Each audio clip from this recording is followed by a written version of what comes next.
ఈరోజు కృష్ణాష్టమి. ఈ రోజు అంటే జరుపుకుంటున్నాం కనుక పరమపావనమైనటువంటి రోజు. ఈ రోజు సామాన్యమైనటువంటి రోజు కాదు.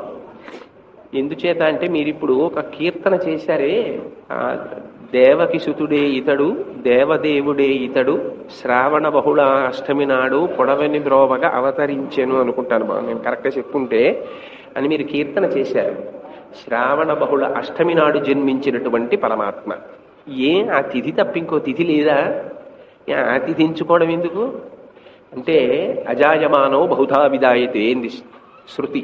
పరమేశ్వరుడు ఆయన నిజానికి పాంచభౌతికమైనటువంటి దేహాన్ని ధరించవలసినటువంటి అవసరం పరమాత్మకి లేదు. ఎందుచేత అంటే ఆయన సమస్తమునందు వ్యాపించి ఉంటాడు.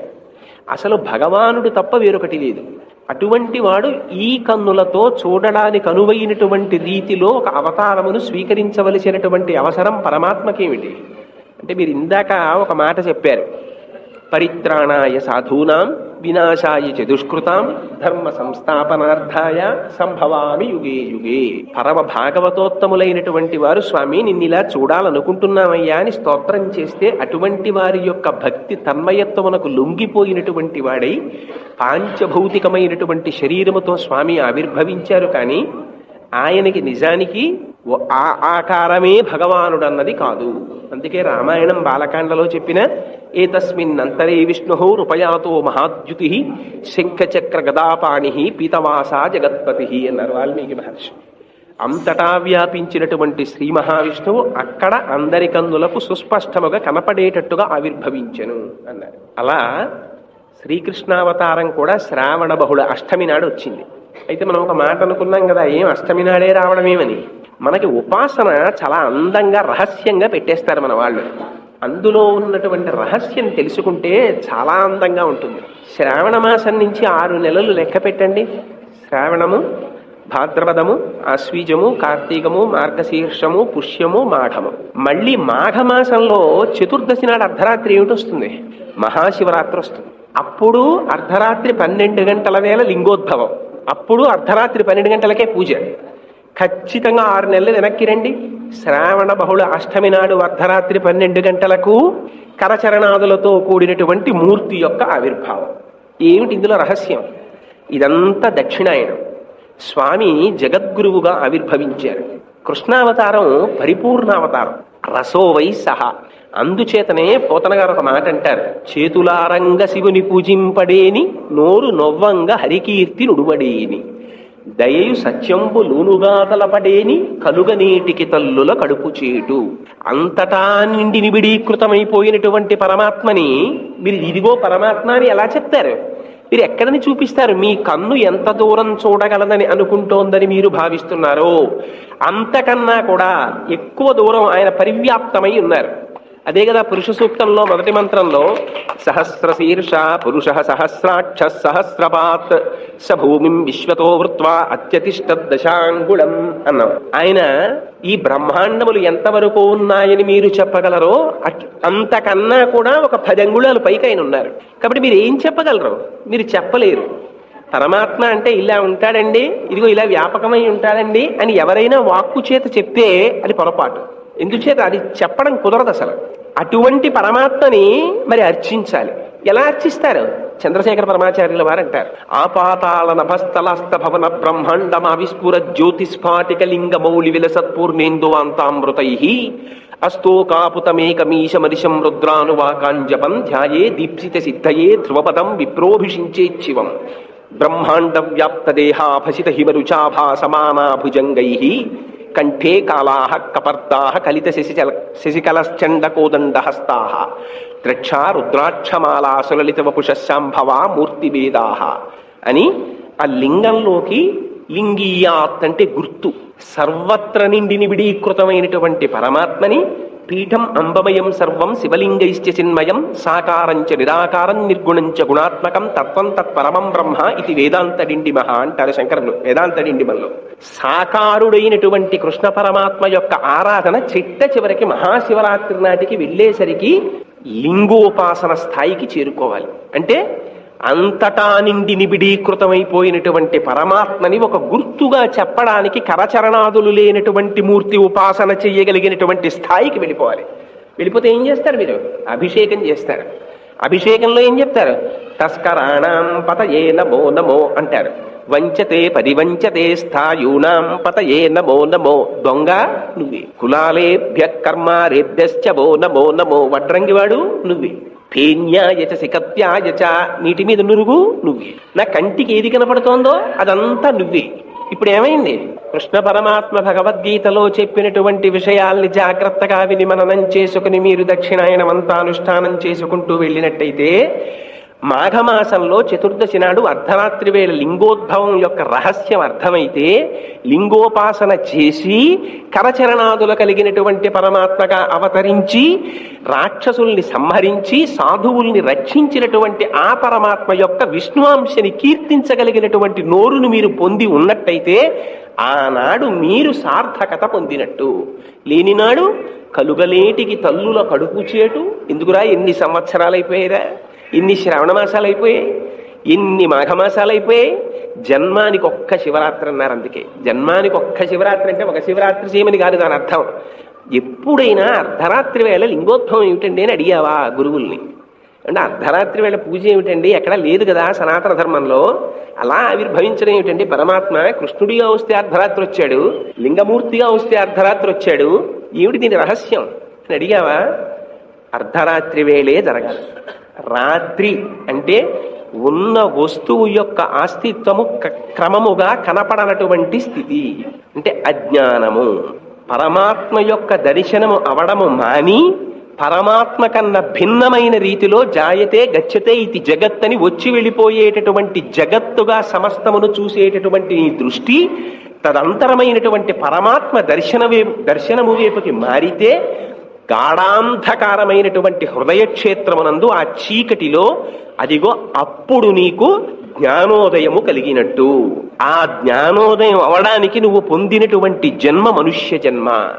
అందుకని శంకర భగవత్పాదాచార్యుల వారు మనుష్యత్వము, ముముక్షత్వము, మహాపురుష సమాశ్రయణము ఈ మూడే దుర్లభము. ఇంకా మిగిలినవంటావా? ఐశ్వర్యం, చదువు, విద్వత్తు ఇవన్నీ ఏముందో గత జన్మలో నువ్వేం చేసుకున్నావో దాన్ని అనుసరించి వస్తున్నాయి. అన్నిటికన్నా కావలసింది ఏమిటి? మనుష్య జన్మని పొందావు కనుక పరమాత్మ యొక్క పాదముల యందు భక్తితో ప్రవర్తించడం నేర్చుకో. ఏమండి, శంకరాచార్యుల వారి కన్నా తెలివైన వాడు ప్రపంచంలో ఉన్నాడా? ఎక్కడా లేడి. యాజ్ ఇంటెలిజెంట్ యాజ్ శంకరా అని పేరు. అటువంటి శంకరులు శివానంద లహరిలో ఒక శ్లోకం చెప్పారు. నరత్వం దేవత్వం నగవన మృగత్వం మశకత పశుత్వం కీటత్వం భవతు విహగత్వాది జననం సదాత్పాదాబ్జ స్మరణ పరమానందలహరి విహారాసక్తం చేద్రూదయమిహ కింతే నవపుష అన్నారు. స్వామి, నాకు నరత్వం వస్తుందా, దేవత్వం వస్తుందా, కొండవుతానా, పక్షవుతానా, పాము అవుతానా, పిల్లి అవుతానా, నాకు భయం లేదు. ఎందుకు భయం లేదుట? అది తప్పదు కనుక. ఇది తప్పని స్థితి. ఎందుకని? మీరు ఇహజన్మలో ఏమి చేశారో దానిని అనుసరించి చిట్ట చివర వేరొక ఉపాధిలోకి ప్రవేశిస్తారు. ఆ ఉపాధితో ఆడుకుంటారు. నిజానికి రోజు మారుతుంటామండి ఇవన్నీ. రామాయణం అయోధ్యకాండలో చాలా అందంగా చెప్తాడు రామచంద్రమూర్తి వీటిని. తన ఇంటికి వస్తే భార్య దగ్గర భర్త, బిడ్డల దగ్గర తండ్రి, తల్లిదండ్రుల దగ్గర కుమారుడు, అక్క చెల్లెళ్ళ దగ్గర అన్నదమ్ముడు, గురువుల దగ్గర శిష్యుడు, కార్యాలయానికి వెడితే ఉద్యోగి, సమాజానికి వస్తే పౌరుడు. ఇన్ని పాత్రలు మారిపోట్లా? అలా ఈ జన్మలో చేసినటువంటి కర్మను అనుసరించి ఉపాధి మారిపోతుంది. ఉపాధి మారడం సహజం. కానీ కావలసిందేమిటి? ఉపాధిని ఇవ్వడం విషయంలో పరమాత్మ యొక్క కృప అడగరు. వెర్రితనం ఎక్కడ? శంకరాచార్యులు వారు ఎంత తెలివితేటలుగా చెప్పేశారో చూడండి. నాకు ఇది కావాలని అడక్కు. ఎందుకని? ఇది కావాలని అడిగితే నీకు ఏమిటి ప్రయోజనం? నాకు మనుష్య జన్మే కావాలి అడక్కు. ఉపయోగం ఏముంది? నీకు కృష్ణాష్టమి అంటే ఏమిటో అర్థం అవదు, మహాశివరాత్రి అంటే ఏమిటో నీకు అర్థం అవదు. ఎందుకు మనుష్య జన్మ? వృధా. నరత్వం దేవత్వం నగవన మృగత్వం మశకత ఇవి కాదు. నీకేం కావాలి? భగవానుని యొక్క అనుగ్రహము చేత ఆయన పాదముల యందు చెక్కు చెదరని భక్తి నీకు కావాలి. ఆ భక్తి నువ్వు చేస్తే వస్తుందా? రాదు. భక్తి ఎక్కడి నుంచి వస్తుంది? దానికి కూడా భగవద్ అనుగ్రహం ఉండాలి. అందుకని సదాత్పాదాబ్జ స్మరణ పరమానందలహరి స్వామి, సర్వకాలముల యందు నీ పాదములను స్మరించేటటువంటి అదృష్ట భాగ్యమును నాకు కటాక్షించు అని భక్తి నిమ్మని మహాజ్ఞాని అయి అహం బ్రహ్మాస్మి అన్న శంకర భగవత్పాదులు స్తోత్రం చేశారు. విశేషం ఏమిటంటే మనకి శ్రావణ మాసంలో అర్ధరాత్రి కృష్ణ పరమాత్మ జన్మించారు. అది రసోవై సహా అంటే పోత పోసినటువంటి నిరతిశయ ఆనంద స్వరూపానికే కృష్ణుడు అని పేరు సంస్కృతంలో వ్యుత్పత్తికి. ఎలా అంటే మనందరం ఆనందాన్ని కోరుకుంటాం, ఆయన ఆనంద నిలయుడు, అందుకని ఆయన ఆనంద నిలయంలో ఉంటాడు. ఆయన ఆ ఆనందం మనకు కావాలి కావాలి కావాలని మనం వెంపర్లాడుతుంటాం, కానీ అది ఎక్కడా దొరకదు. ఆ ఆనందం కాళ్ళు చేతులు పెట్టుకుని నడిచి వచ్చింది అనుకోండి, ఎలా ఉంటుంది మీరు ఊహించారనుకోండి, అదే కృష్ణుడు. అంతే అంతే చెప్పింది శాస్త్రం. రసోవై సహా, నువ్వు ఏ ఆనందం కోరుకుంటున్నావో ఆ నిరతిశయ ఆనంద స్వరూపమే కృష్ణ భగవానుడు.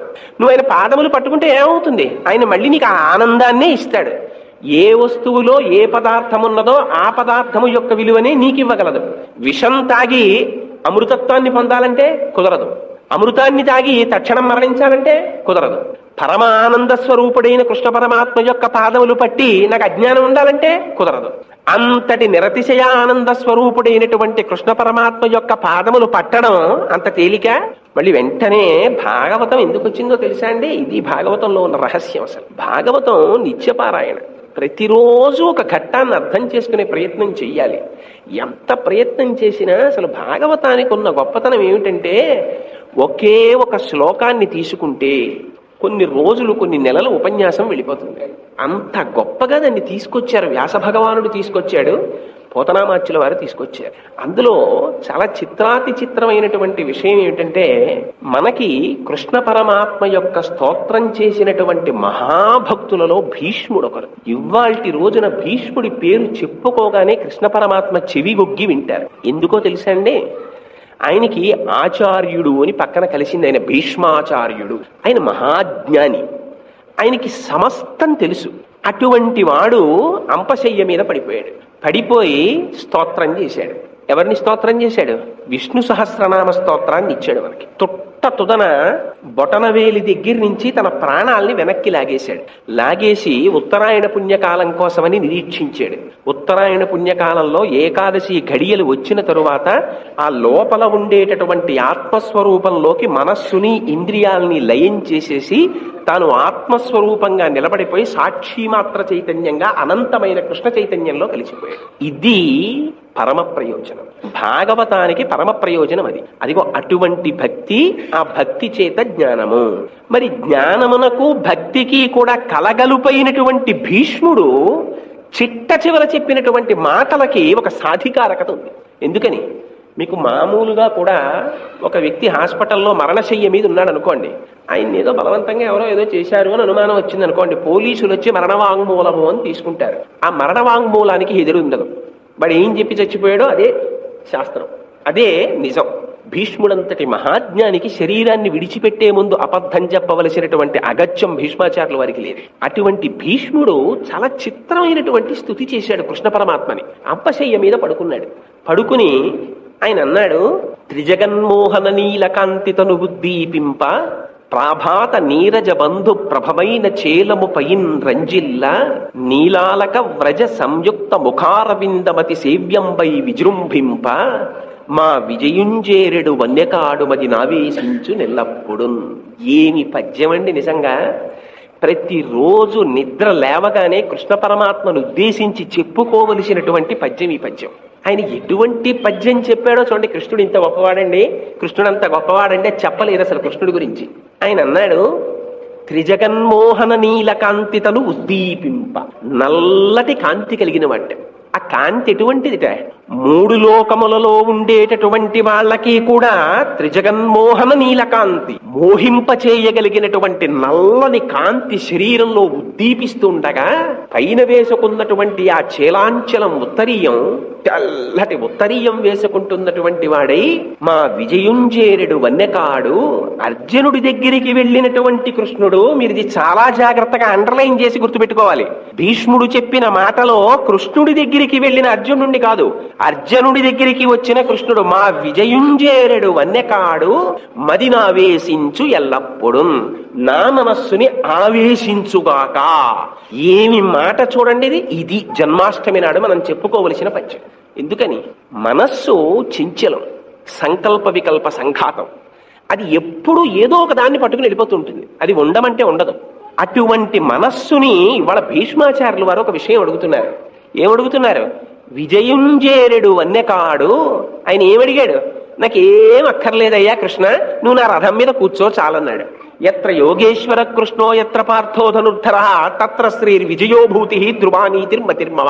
అలా విజయుణ్ణి చేరినటువంటి వన్యకాడు ఆయన నా మదిని ఆవేశించు నెల్లప్పుడు. ఆ మాటలు చూడండి, పోతన గారు అనువాదం చేయడంలో ఆవేశించాలట.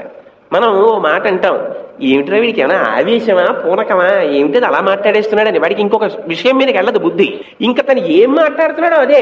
మనం ఇలాంటి విషయాల్ని బస్సుల్లోనూ రైళ్లలోనూ బాగా చూస్తుంటాం, క్యూల్లోనూ. వాడు ఎవరితోనూ నిష్కారణంగా ఇంకోటితో జట్టి పడతాడు. ఏ తిరుమల క్షేత్రానికి వచ్చి పైగా జట్టి పడితే పాపం ఆ మధ్యలో ఎవడో వెళ్ళి విడదీస్తాడు. విడదీసి ఫోన్లేమయ్యా అయిపోయింది ఏదో అయిపోయింది, నువ్వు అలా కూర్చో మీరు ఇలా కూర్చోండి అని వీడే లేచి ఇద్దరికి సర్దుతాడు. వాళ్ళు ఊరుకోరు. వాడు అక్కడి నుంచి అరుస్తుంటాడు, వీడు ఇక్కడి నుంచి అరుస్తుంటాడు. ఆ చుట్టూ వచ్చిన కుటుంబం వాళ్ళు చెప్తుంటారు, ఫోన్లేని ఊరుకోండి, కొండ ఎక్కుతున్నాం కదా గోవిందా అనుకోండి, నోర్మొయ్యి అంటాడు అని. ఆయన్ని వీడు తిడుతుంటాడు, వీడు ఆయన్ని తిడుతుంటాడు. ఇది ఆవేశం అంటారు. అంటే ఈ మనస్సుని వెనక్కి తేలేకపోతున్నాడు, అది అక్కడ ఉండిపోతుంది. వాడు వస్తువు దూరంగా ఉంది, అయినా సరే అక్కడే ఉంటుంది. ఆవేశం వదలట్లేదు. నాకు అది కావాలి. ఆ విజయుణ్ణి చేరిన కృష్ణుడున్నాడే, ఎంత సౌలభ్యత అండి. ఆయన సర్వజగత్తును వ్యాపించినటువంటి బ్రహ్మమా. త్రిజగన్మోహన నీలకాంతి తను ఉద్దీపింప ప్రభాత నీరజబంధు ప్రభమైన చేలముపైన రంజిల్లే బ్రహ్మమాయన. అటువంటి పరమాత్మ భూలోకానికి వచ్చారా? అటువంటి వాడి గురించి నా దృష్టి నిలబట్టలేదా? ఎంత దౌర్భాగ్యం అది. మదిని ఆవేశించు నెల్లప్పుడు నా మనస్సులో కృష్ణుడు నిలబడుగాక. ఎందుకని? ఆ మనస్సు నిలబడితే ఆనంద స్వరూపం అయిపోతుంది. అందుకని మదిని ఆవేశించు నెల్లప్పుడు హయరింకాముక ధూళి దూసర పరిన్యస్తాలకోపేతమై రయజాత శ్రమతోయ బిందుయుతమై రంజిల్లు నెమ్మోముతో జయముం పార్థునకిచ్చు వెట్కనని నా శస్త్రాహుతిన్ చాలా నొచ్చియు పూరించు మహానుభావుమదిలో చింతింతున శ్రాంతమును. నిజంగా చెప్తున్నానండి, ఈ పద్యాలు కానీ వంట పట్టే అనుకోండి, మీరు రైల్లో వెళ్ళిపోతుండండి, మీరు బస్సులో వెళ్ళిపోతుండండి, మీరు ఎక్కడ ఉండండి, ఒక పరవశం వచ్చేస్తుంది. అలాంటి గొప్ప టానిక్లు అందించేశారు పోతన గారు. ఎలాంటి కృష్ణుట్ట, ఎక్కడో అలా వైకుంఠపురంబులో నగరిలో ఆమూల సౌధంబుదాపల మందార వనాంతర అమృత సర ప్రాతేందుకాంతోపలోత్పల పర్యంకరమా వినోది యగువాపన్న ప్రసన్నుండు కాట్ట హయరింకాముక ధూళి ధూసర పరిన్యస్తాల కోపేతమై. ఆయనకి ఏం కర్మ? ఆయన యుద్ధం చేయడానికి సారథ్యం వహిస్తానన్నాడు. సారథ్యం వహించడం ఏమిటి? అందరికన్నా తక్కువ పోస్ట్ అది. రథసారథిగా ఉండడం అంటే వాడు ఇంకో ఆయన యుద్ధం చేస్తుంటాడు, ఈయన గుర్రాలు తోలుతూ ఉంటాడు. ఈ పోస్టుకి ఆయన ఒప్పుకున్నాడు. ఒప్పుకుని ఆ గుర్రాలు తోలుతున్నాడు. తోలుతుంటే కూడా భీష్ముడు చెప్పడం చూడండి ఆ అందం. అయరింకాముఖ ధూళి ధూసర పరిన్యస్తాల కోపేతమై. ఆ గుర్రాలు అటు ఇటు పరిగెడుతుంటే వాటి డెక్కల నుంచి పైకి దుమ్ము రేగిందిట. ఆ దుమ్మంతా ఆయన ముఖం మీద పడిందిట. రయజాత శ్రమతో బిందుయుతమై. వేగంగా రథాన్ని నడపడంలో అదంతా చెమటలు పట్టి ఆ చెమటలన్నీ ఆ కుంతల వలక అడ్డుకున్నాయిట. అలా అంటుకుని పోని ఊరుకున్నాడా? ఇంత కష్టం ఎవరి కోసంట? జయమున్ పార్థునకిత్తు. నేను ఎలాగైనా సరే పార్థుడికి జయం ఇప్పిస్తాను. పార్థుడంటే లేదు, ఈ మాట విచిత్రం. కృష్ణుడు ప్రతిజ్ఞ చేసేస్తున్నాడు, నేను ఇప్పిస్తాను విజయాన్ని పార్థుడికి అని. జయము పార్థునకిత్తు అని అద్భుతంగా అర్జునుడితో యుద్ధం చేయడం కాదుట, ముందు సారథిని కొడతారు. అందుకని వెనకాతల కూర్చున్నటువంటి అర్జునుడు భీష్మాచార్యులు వారు వేస్తున్నటువంటి బాణాల్ని నిగ్రహించలేకపోతే ఆ బాణాలు ఎవరికెళ్ళి తగిలాయో తెలుసా అండి? అది భీష్మ భక్తి అంటే. ఆ బాణాలు వెళ్ళి కృష్ణ పరమాత్మకి తగులుతున్నాయి. నా శస్త్రాహుతుని చాలా నొచ్చియు. ఎవరండి ఆయన? ఆయన అష్టమ స్కంధంలో మహానుభావుడు పోతన గారు అంటారు, ఆదిం శ్రీసతి కొప్పుపై తనువుపై అంశోత్తరీయంబుపై పాదాబ్జంబులపై కపోలతటిపై పాలిండ్లపై నూత్న మర్యాదంచెందు కరంబు క్రిందగుట ఆపై నా కరంబుంట మేల్ కాదే రజ్జము గిజ్జమున్ సతతమే కాయంబు నాపాయమే అంటారు. తెల్లవారి లేస్తే లక్ష్మీదేవి యొక్క శిరస్సు మీద, బుగ్గల మీద, పాదముల మీద పడేటటువంటి చెయ్యి యోగేశ్వరేశ్వరులైనటువంటి వారి యొక్క తపస్సుకి దొరకనటువంటి చెయ్యి. అటువంటి వాడు రథం మీద కూర్చుంటే ఆయన్ని తదేకంగా చూస్తూ, ఇవాళ నీ సంగతి బయట ఎట్టేస్తాను, అసలు నీకున్నటువంటి బలహీనత ఏమిటో నేను బయట ఎడతానంటున్నాడు భీష్ముడు. ఇది ఈ ప్రతిజ్ఞ ఎవరు చేయలేదండి భాగవతంలో. అలా యుద్ధానికి వస్తే ఇవాళ నేను ఒక గొప్ప రహస్యం మీకు బయటెట్టేస్తా. కృష్ణుడు ఎప్పుడు బయటికి వచ్చేస్తాడో తెలుసా? నేను ఆయుధం పట్టడానికి కదా ప్రతిజ్ఞ చేశాడు, చూడండి ఏం చేస్తాను అన్నాడు. అని నా శస్త్రాహుతిని చాలా నొచ్చియు అనేక బాణాలు వేసి కొట్టేశాడు కృష్ణుడిని. ఆ బాణాలన్నీ తగిలేస్తే ఒళ్ళంతా నొచ్చిపోయిందిట. పోరించు. అయినా సరే అర్జునుడిలోకి ప్రచోదనమై అర్జునుడి గుండెలు అవిసిపోతున్నాయి. ఏమిటి ఇలా కొట్టేస్తున్నాడు తాతగారు భీష్మాచార్యుల వారు, అవతల సారథి కృష్ణుడిని కొట్టేస్తున్నాడు, నన్ను కొట్టేస్తున్నాడు, ఎలా భీష్ముడికి స్వచ్ఛంద మరణం వరం ఉంది, ఆయన నిగ్రహించలేరు ఎవరును, ఎలా అని తత్తరపోతున్నాడు అర్జునుడు అంతటి వాడు సవ్యసాచి. అలాంటప్పుడు బోరించు మహానుభావు మదిలో చింతింతున శ్రాంతము. ప్రపంచంలో ఎవడైనా తన భక్తుడి కోసం దెబ్బలు తిన్నవాడు ఉన్నాడంటే రథం ఎక్కి, అది మా స్వామి తిన్నారు. నా శస్త్రాహుతిని చాలా నొచ్చి తన్ని నమ్ముకున్న వాళ్ళ కోసం తాను తింటాడు ఆ దెబ్బలు. అది కాదుట, ఇక్కడ చెప్పేశాడు రహస్యం అంతా భీష్మాచార్యుల వారు. నేను ఎందుకు కృష్ణ పరమాత్మని నమ్ముకున్నానో తెలుసా? కుప్పించి ఎగసిన కుండలంబుల కాంతి, కుప్పించి ఎగసిన కుండలంబుల కాంతి ఆ గగన భాగం బెల్ల కప్పికొనక, ఉరికిన ఓర్వక ఉదరంబులోనున్న జగముల వ్రేగున జగతి గదుల చక్రంబు చేబట్టి చనుదెంచురయమున పైనున్న పచ్చని పటముజార, నమ్మితి నాలావు నగుబాటు చేయకు మన్నింపుమని క్రీడి మరల దిగువ, కరికి లంఘించు సింహంబు కరణి మెరసి నేడు భీష్ముని చంపుదు నిన్ను కాదు, విడువు మర్జున ఎటంచు మధ్య శిఖవృష్టి తెరలి చనుదెంచు దేవుండు దిక్కు నాకు. ఎంత గొప్ప పద్యాలు చూడండి, ఒక్కొక్క మెట్టెక్కిస్తున్నారు భీష్మాచార్యుల వారు. నా శస్త్రాహుతిని చాలా నొచ్చి ఆ భీష్ముడు వేసినటువంటి బాణాలకి దెబ్బతిన్నటువంటి కృష్ణ పరమాత్మ అర్జునుడితో యుద్ధం చేయించారు. అదే కృష్ణ పరమాత్మట ఇంకా అర్జునుడు యుద్ధం చేయలేక నిలబడిపోయాడు రథంలో. నిలబడిపోతే భీష్ముడు ఒక్కొక్క బాణం తీసి కొట్టేస్తున్నాడు. నేను సారథ్యం చేస్తూ ఉంటే నా భక్తుడు వెనకాతల కూర్చునుంటే నేనుండగా నా భక్తుడిని కొట్టేస్తావా నువ్వు, చూడు ఇవాళ నీ పని ఏం చేస్తాను అన్నాడు. ఆయన నేను ఆయుధం పట్టను అని ప్రతిజ్ఞ చేశాడు. అలాంటి వాడు ఆయుధం పట్టచ్చా? పట్టకూడదు, మరిచిపోయాడు. భగవానుడికి విస్మృతి ఏమిటండి? భగవానుడికి మరుపు ఉంటుందా ఎక్కడైనా? వచ్చేసింది ఆయనకి, మరిచిపోయాడు ప్రతిజ్ఞ. మరిచిపోవడం అంటే పక్కన పెట్టేశాడంతే ఆ ప్రతిజ్ఞని కూడా. అయ్యో ఇదేమిటి, భగవానుడే చేసిన ప్రతిజ్ఞని పక్కన పెట్టాడా? పెట్టాడనిపించాడు భీష్మాచార్యుల వారు. ఎవరి కోసం? తన భక్తుడైనటువంటి అర్జునుడు రథం మీద కూర్చునుండగా భీష్ముడేసినటువంటి బాణపు దెబ్బల చేత నలిగిపోతుంటే ఇక ఉండలేక ఎవడికి కావాలరా ఈ ప్రతిజ్ఞ, నా భక్తుడిని రక్షించుకోలేనప్పుడు ఒక్కసారి దూకిషట రథంలోకి. కుప్పించి ఎగసిన కుండలంబుల కాంతి గగన భాగం బెల్ల కప్పికొనగా, ఒక్క దూకేటప్పటికీ ఆ కుండలాలు అటు ఇటు ఊగితే ఆకాశం అంతా కప్పేసింది ఆ కాంతి. ఆ కడుపులోనున్నటువంటి జగములు కదుల, ఆ దూకేటప్పటికి కడుపులో ఉండేటటువంటి లోకాలన్నీ కదిలిపోయేట. ఆ ఒక్కసారి గబగబా నడిచొచ్చేస్తుంటే ఆ పైనున్న పచ్చని పటము జార, ఆ పైన వేసుకున్నటువంటి ఉత్తరీయం జారి కింద పడిపోయింది. దాన్ని కూడా తీసి పైన వేసుకోలేదు కనీసం. పైనున్న పచ్చని పటము జార, నమ్మితినాలావు నగుబాటు చేయకు మన్నింపుమని క్రీడి మరల దిగువ. అర్జునుడు వెంటపడ్డాట రథం యుద్ధంలో, అందరూ చూస్తుండగా వెంటపడి, బావా నువ్వు చక్రం పట్టకు బావా, సిగ్గు రేపు పొద్దున్న అందరూ చెప్తారు భీష్మాచార్యుల వారు బాణాలు వేస్తే అర్జునుడు తిరిగి బాణాలు వెయ్యలేక చేత కానివాడై కూర్చుంటే కృష్ణుడు చక్రం పట్టేశాడు అంటారు బావా లోకం. అందుకని పట్టకు చక్రం పట్టకని కాళ్ళు పట్టుకుంటుంటే, నేడు భీష్ముని చంపుదు నిన్ను కాదు, నేనుండగా నిన్ను కొడతాడా? ఇప్పుడు చంపేస్తానంతే భీష్మాచార్యుల వారిని చూడని ఆ ఒక్కసారి ఆ ఏనుగు మీదకి దూకేటటువంటి సింహం వచ్చినట్టుగా వచ్చేసినటువంటి కృష్ణుడు ఆ దేవదేవుండు దిక్కు నాకు. అదిగో అంత భక్త పరాధీనుడైపోయినటువంటి కృష్ణుడున్నాడే. ఆ కృష్ణుడు ఎవరనుకుంటున్నారు మీరు? ఆ కృష్ణుడు కేవలం ఆయన కృష్ణుడు అనుకుంటున్నారా? ఒక సూర్యుండు సమస్త జీవులకు తానొక్కొక్కడై తోచు పోలిక ఏ దేవుడు సర్వకాలము మహాలీలన్ నిజోత్పన్య సస్య కదంబముల హృత్సరోరుహములన్ నానా విధానోరూపకుడయ్యుండుచునొట్టిన హరినే ప్రార్థింతు అశ్రాంతమున్. నేను చూస్తాను సూర్యుణ్ణి, అడిగో సూర్యుడు అంటాను. అదిగో నా భార్య చూస్తుంది, అదిగో సూర్యుడు అంటుంది. మీరు చూస్తారు, సూర్యుడు అంటారు. ఎవరికి వారే సూర్యుడు అయినా. ఒక సూర్యుండు సమస్త జీవులకు తానొక్కొక్కడై తోచు పోలిక, లోకానికంతటికీ సూర్యుడు, నాకు సూర్యుడు అనం కదా, అడిగో సూర్యుడు అంటాం. ఒక సూర్యుడు అందరికీ వాళ్ళ సూర్యుడిలా కనిపించినట్టు అన్ని ప్రాణుల లోపల కూడా హృత్పీఠమునందు కూర్చున్నటువంటి ఆత్మ చైతన్యం ఏదో అది కృష్ణ పరమాత్మ. తీసేశారు వెనక్కి, తీసేసి అదిగో ఆత్మ చైతన్యంలోకి లయమైపోతున్నారు. లయమైపోతూ మనకి నేర్పుతున్నారు ఏమిటంటే, కృష్ణ పరమాత్మ పాదాలు పట్టుకుంటే మనకు వచ్చేటటువంటి అదృష్టం. ఆయన ఈ అర్జునుడు నన్ను నమ్ముకున్నటువంటి భృత్యుడు, తనకున్ భృత్యుడు, వాని కాచుట మహాధర్మంబు, ఇతన్ని రక్షించడం నా ధర్మం అని చెప్పి అర్జుని రథ సారథ్యముం పూని ఆయనకి ఏం కర్మ సారథ్యం చేయడానికి? అర్జున రథ సారథ్యాన్ని పట్టుకొని పగ్గముల పూనించి ఆ గుర్రాల యొక్క పగ్గాలు చేత్తో పట్టుకొని మునికోలన్ వడిపూని ఘోటకములన్ మోదించి తాడించుచున్ జనులన్ మోహమునందచేయుం పరమోత్సాహం ప్రశంసింతునున్. అదిగో ఆ పరమాత్మ ఆ రోజున గుర్రాల్ని తోల్తూ ఎదురుగుండా ఉన్నటువంటి శత్రు సైన్యాన్నంతటినీ మోహపరవశుల్ని చేసేశారే, ఆ కృష్ణ పరమాత్మని నేను స్తోత్రం చేస్తున్నాను అన్నారు భీష్మాచార్యుల వారు. ఇప్పుడు చెప్పండి, కృష్ణ పరమాత్మని కృష్ణ పరమాత్మగా దర్శనం చేద్దామని చాలా మంది ప్రయత్నం చేశారు భాగవతంలో.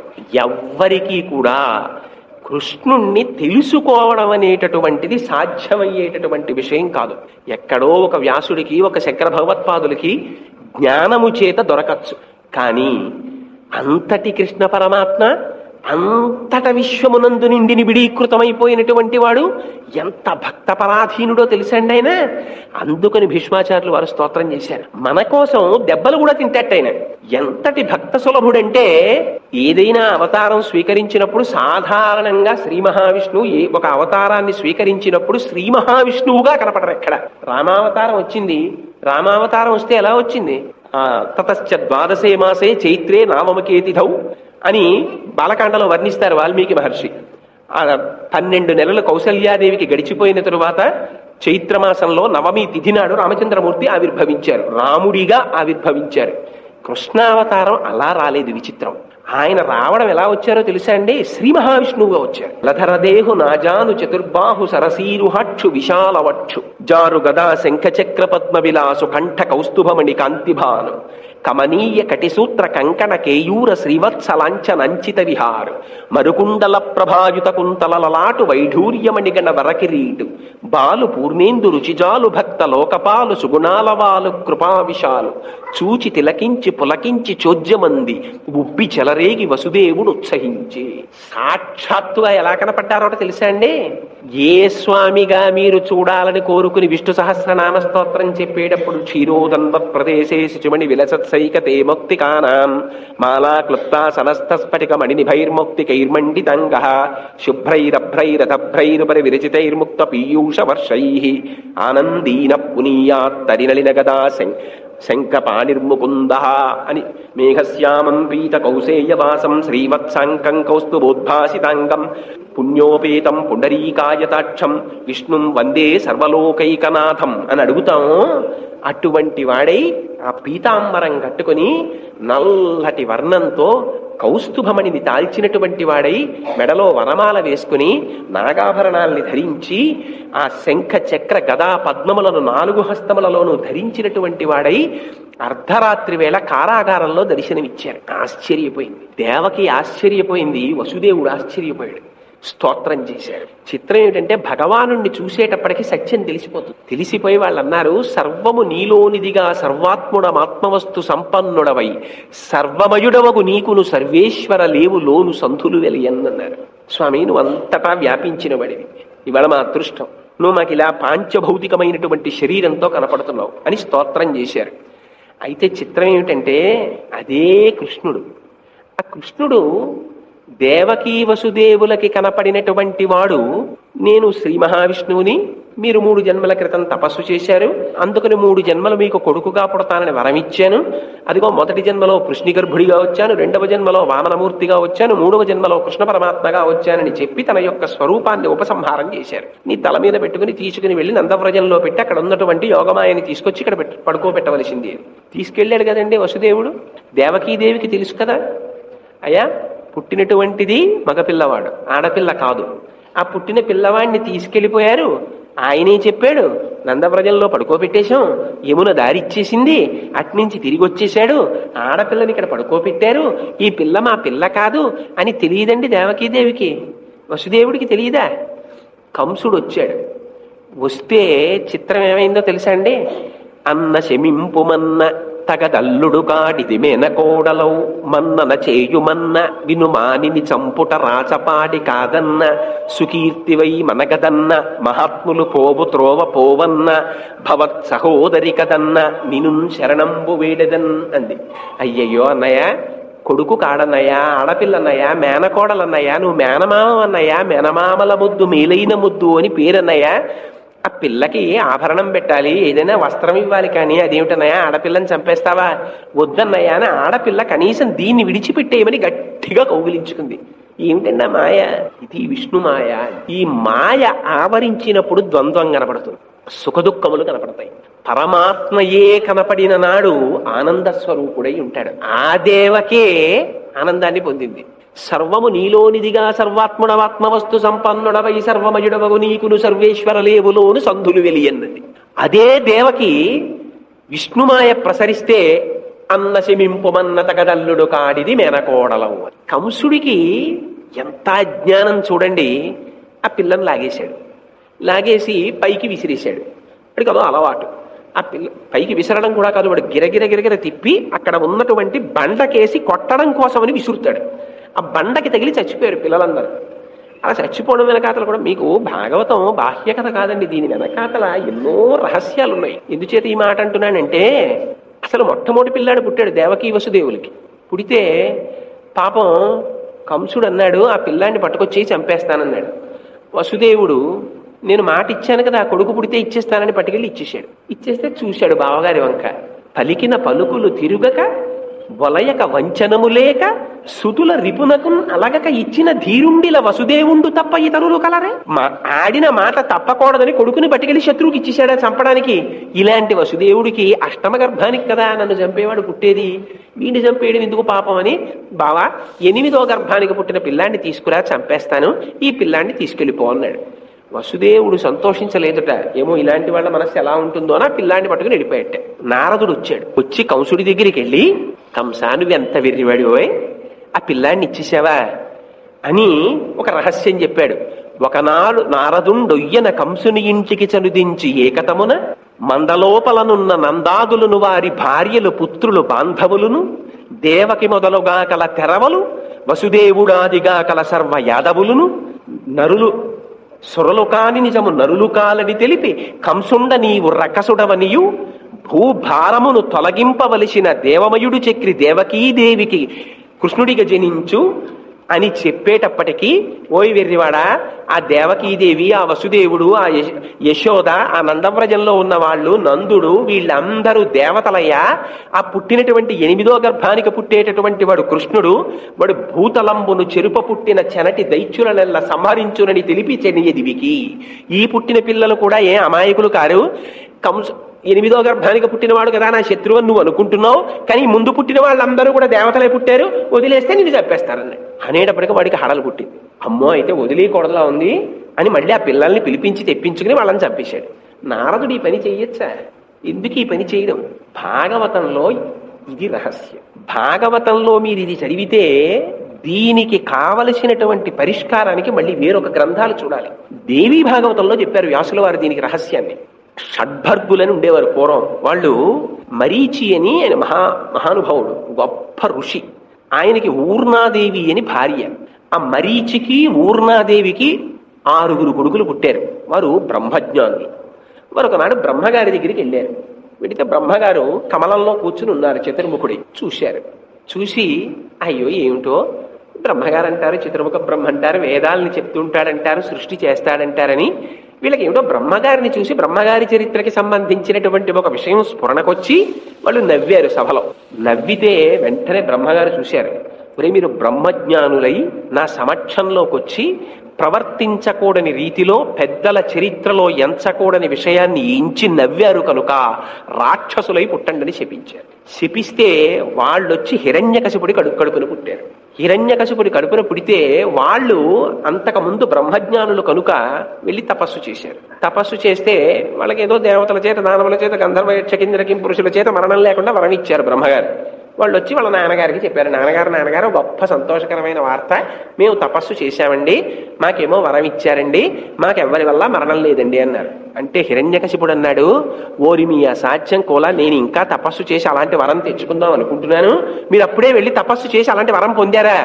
మీరు వీటన్నింటి వల్ల మరణం లేదని వరం తెచ్చుకున్నారు కనుక పాతాళ లోకానికి పోయి నిద్రపోయి ఆ నిద్రలో చచ్చిపోండి శాపం ఇచ్చేశారు. వాడు అక్కడితో వాడికి కోపం ఆగలేదు. మీరు ఇంతకుముందు ఏ తండ్రికి కొడుకులుగా పుట్టారో ఆ తండ్రి చేతిలోనే మళ్ళీ జన్మలో మరణించండి అన్నాడు. వాళ్ళు కాలనేమికి కొడుకులు ఆ తర్వాత జన్మలో, ఆ కాలనేమి ఈ జన్మలో కంసుడు. అందుకని ఈ కంసుడి చేతిలో ఈ 6 పిల్లలు మరణించాలి. అది దేవతా రహస్యం. అది జరగాలి కనుక నారదుడు వచ్చి చెప్పాడు. ఈ షడ్భర్గుల వృత్తాంతాన్ని భాగవతంలో చెప్పలేదు, దేవీ భాగవతంలో చెప్పారు వ్యాసుల వారు. ఆ సృష్టి రహస్యం అంత గొప్పగా నడుస్తూ ఉంటుంది. నడిచి కృష్ణ పరమాత్మ ఇక్కడ జన్మించిన వారు అక్కడ పెరిగారు. ఏమండి, ఇక్కడ పుట్టారు కదా, పుట్టిన వారు ఇక్కడే పెరిగి పెద్దవారై ఎవరికీ తెలియకుండా అమాంతం కంసుడిని చంపేసి ఏం పెద్ద కష్టపడ్డారేంటి కంసుడిని చంపడానికి? మీరు దశమస్కందం చదవండి.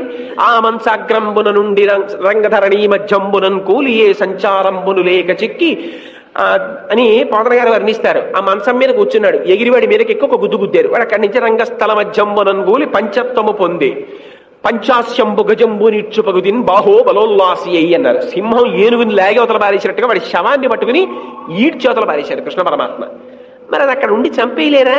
ఎందుకు? ఏమిటో యమున దాటడం, అక్కడికెక్కడికో వెళ్ళిపోవడం, ఆ నందవ్రజంలో పెరుగుతూ ఉండడం, ఎందుకు అల్లరంతా? ఎందుకు ఇదంతా?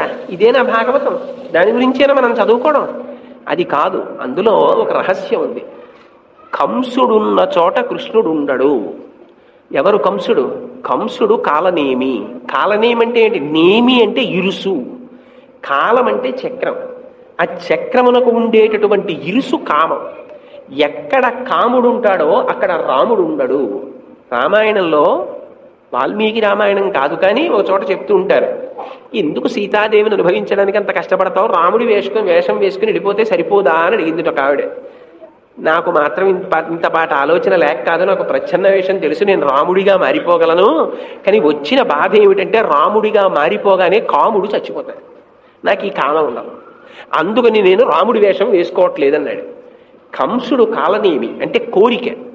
కోరికలతో సతమతమైపోయినంతసేపు అసలు రహస్యం ఎక్కడుందంటే సంకల్పాల్ని చెక్ చేయడంలో ఉంది. లోపల నుంచి సంకల్పాలు వచ్చేస్తుంటాయి. అవి అగ్నిహోత్రంలోంచి నిప్పురవ్వలు ఎలా వస్తుంటాయో అలా వచ్చేస్తుంటాయి పైకి కోరికలు. ఆ వస్తున్న కోరికల్ని వెనక్కి తిరిగి వాచ్ చేస్తాడు జ్ఞాని. ఎందుకు పుట్టింది ఈ కోరిక? దీన్ని అనుభవించడం వల్ల నాకు కలిగే ప్రయోజనం ఏమిటి? వివేకానందుడంతటి వాడికి కామప్రచోదనం కలిగిందండి. కలిగితే ఆయన ఒకనాడు కూర్చుని ఎంతో పరిశీలన చేశారు. ఏమిటిది? సప్తధాతువులతో కూడిన శరీరం, నేనా పరివ్రాజకుణ్ణి, ఏమిటి నాకు ఇవాళ కామం ఇంత నన్ను కాల్చేస్తోందని. అది విడిచిపెట్టలేదు. విడిచిపెట్టకపోతే అప్పుడు ఆయన ఏం చేశారంటే ఒక పెద్ద పెనం ఒకటి తీసుకుని అగ్నిహోత్రం మీద బాగా కాల్చి ఆ పెనం మీద కూర్చున్నారు. కాశీ పృష్ఠభాగం అంతా కాలిపోయింది. ఏమిరా, ఇది మనస్సుతో అనుభవిస్తున్న బాధ, అది మనస్సుతో అనుభవిస్తున్న సుఖం. ఏమిటి రెండింటికి తేడా? రెండు అనుభవించేది మనస్సు చేతే అని తన మనస్సుని వెనక్కి తిప్పుకున్నారు. చేత అది ఉపన్యాసంలో చెప్పేసినంత తేలిక కాదు. అందుకని కంసుడుంటే కృష్ణుడు ఉండడు, కృష్ణుడు వస్తే కంసుడు పోతాడు. కృష్ణుడు తనంత తాను ఎక్కడ ఉంటాడు? నందవ్రజంలో ఉంటాడు. నందుడంటే ఎవరు? నందయతీతి నంద ఆనందం ఇచ్చేవాడు. ఏది ఆనందం? ఆనందమునకు హేతువు ఐశ్వర్యము కాదు, ఆనందమునకు హేతువు పాండిత్యం కాదు. ఆనందమునకు హేతువేది? కేవల భక్తి, జ్ఞానము, గురు కటాక్షము. అదిగో అటువంటి వాడు నందవ్రజంలో ఉన్నాడు. యమునకి ఈవల మధుర ఉంటుంది. మధుర అంటే మధురముగా తిప్పేస్తుంటుంది మనస్సు. ఆ మనస్సు చేత ఆకర్షింపబడి కోరికలతో నలిగిపోయేటటువంటి వాడు కంసుడి దగ్గర ఉన్నాడని గుర్తు. యమున దాటి అవతల వైపుకి వెళ్ళాడు వసుదేవుడు. ఎలా వెళ్ళాడు? ఏ మంత్రాలు చదవలేదు, కృష్ణుని తల మీద పెట్టుకున్నాడు, వెళ్ళిపోయాడంతే. ఆ శౌరికి తెరవలకు సెగను ప్రకాశోద్ధత తుంగ భంగ ధరాసాకాశయగు యమునపును చైతేశులకు ఉపయోధితో వహించిన భంగిన్ అన్నారు పోతన గారు. రాముడికి సముద్రం దారిచ్చేసినట్టుగా యమున దారిచ్చేసింది. యమునంటే ఎవరు? యమున అంటే సూర్యుడికో కొడుకు ఓ కూతురు. ఆ కొడుకు యముడు, కూతురు యమున.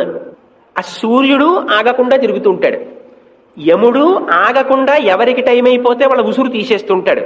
యమున ఆగకుండా వెళ్ళిపోతుంటుంది. యమున అంటే కాలం. కాలం ఎప్పుడూ నడిచి వెళ్ళిపోతుంటుంది, కాలం ఆగదు. ఇప్పుడు నేను 6:30కో 6:15కో వచ్చాను, ఇప్పుడు 7:30 అయింది. ఉండమంటే ఉంటుందా? 6:15 అవే వెనక్కంటే అవుతుందా? ఇక అవదు. అందుకని అదిగో అలా ఉండేటటువంటి కాలం యమున. ఈ కాలాన్ని ఎవరు దాటుతారు? కాలోహి దురతిక్రమ. కాలాన్ని ఎవ్వరూ దాటరు. ఆ కాలంలో వచ్చేటటువంటి సుఖదుఖములతో తాదాత్మ్యత చెందుతాం మనం. ఇవాళ దుఃఖం వచ్చింది, అయ్యో ఎంత దుఃఖం ఎంత దుఃఖం, పడిచం పట్టేసింది, దగ్గు వచ్చేసింది, జ్వరం వచ్చేసింది, తలపోటు వచ్చేసింది, ఏమిటో ఏమిటో ఏమిటో అని అల్లరిపడిపోతాను. రేపు పొద్దున్న చాలా సంతోషంగా ఉంటుంది, ఏదో మంచి వార్త వింటాను, పోయి ఎంత సంతోషమో, నా అంతటి వాడు లేడు, నేనే ఇంద్రుడిని నేనే మహేంద్రుడిని అనుకుని పొంగిపోతాను. ఇవి ఎక్కడి నుంచి వచ్చాయి? రెండు కాలంలోంచే వస్తాయి. ఈ కాలంలో మనసుతో తాదాత్మ్యత చెందుతాం, సుఖ దుఃఖములతో మళ్ళీ కర్మలు చేస్తుంటాం, మళ్ళీ పుడుతూ ఉంటాం. కానీ ఆ కాలమును దాటినది ఎప్పుడు దాటాడు వసుదేవుడు? కృష్ణుణ్ణి తల మీద పెట్టుకుంటే దాటాడు. అందుకని ఏం చెయ్యాలి? పరమాత్మని మనస్సునందు ధరించిన వాళ్ళు ఎవరున్నారో వాళ్ళు మాత్రమే కాలమును దాటుతారు. అందుకని కృష్ణుడితో అనురక్తి అంటే ఏమిటి? సర్వకాలములయందు కృష్ణుడితో కలిసి ఉండడమే. ఎప్పుడు ఏం చేస్తుండాలి? కృష్ణుడితోనే ఉండాలి. ఆ ఉండడంలో ఏమిటి ఉండాలి? అరమరికలు ఉండకూడదన్నారు. అది విచిత్రం. కృష్ణుడితో కలిసి ఉండడంలో అమ్మో ఆయన పరబ్రహ్మ అండి, రాశీభూతమైన వాడండి, ఏమిటో ఆ కృష్ణుడితో మేము అలా కలిసిపోగలమా అని అనుకున్నాం అనుకోండి, ఇంకా వాడు ఎదుగుదల కావలసిన వాడు. భక్తికి హద్దులు లేవు, అది తెచ్చేస్తుంది పరమాత్మని. ఎందుచేత ఈ మాట అంటున్నాను తెలుసా అండి? ఎక్కడికి వెళ్ళాడండి కృష్ణుడు? నందవ్రజంలోకి వెళ్ళాడు. ఎవరు నందవ్రజంలో? నందగోపుడి భార్య ఆ యశోద. ఆవిడికి ఏం తెలుసు? ఏమీ తెలియదు. ఆవిడకున్న ఒకే ఒక క్వాలిఫికేషన్ ఏమిటంటే ఏమీ తెలియకపోవడం. ఏమీ తెలియదు గోపకాంత. ఆ పిల్లాన్ని పక్కన పెట్టుకుంది. ఎంత సంతోషమో! ఇంకా ఆ నందవ్రజంలో ఉన్న వాళ్ళు ఎటువంటి వాళ్ళు? పోతన గారు రాయడంలో, వాల్మీకి మహర్షి రాయడంలో అందం అదండి. అయోధ్యని వర్ణిస్తారు బాలకాండలో. నా కుండలి, నామకుటి, నా సగ్వి, నల్పభోగవాన్, నా హస్తాభరణో నాపి విద్యతే, నాప్యనాత్మవాన్ అని అయోధ్యలో ప్రజలు ఎలా ఉంటారో చెప్తారు వాల్మీకి మహర్షి. నందవ్రజంలో ఉండేటటువంటి ప్రజలు ఎలా ఉంటారో చెప్తారు పోతన గారు. ఆయన అంటారు, యశోదకి కొడుకు పుట్టాడు నిన్న రాత్రి అన్నారు. అంటే అందులో ఒకళ్ళైనా పుట్టారు, ఇంకా ఆవిడ్ని పట్టుకోలేండి అనలేదుట.